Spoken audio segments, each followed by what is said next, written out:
ராமநாதபுரம் அதிமுக வேட்பாளர் ஜெயபெருமாளை ஆதரித்து தேமுதிக பொதுச் செயலாளர் பிரேமலதா விஜயகாந்த் பரப்புரை மேற்கொண்டார்.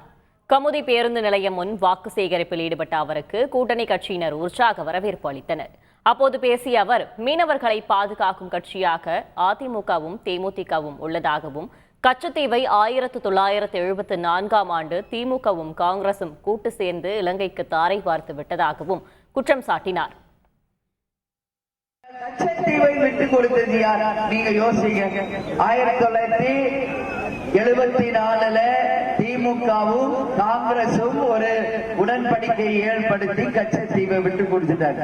அதுல இருந்துதான் இன்னைக்கு வரைக்கும் நம்மளுக்கு மீனவர்களுக்கான பிரச்சனை மிகப்பெரிய அளவுல போயிட்டு இருக்கு. அதைத்தான் இப்ப இவ்வளவு நாள் பேசாத மோடிஜி இப்பதான் என்ன சொல்றாரு? கச்சத்தீவை பத்தி பேசுறாரு. இதெல்லாம் வெறும் கண்துடைப்பு நாடகம்.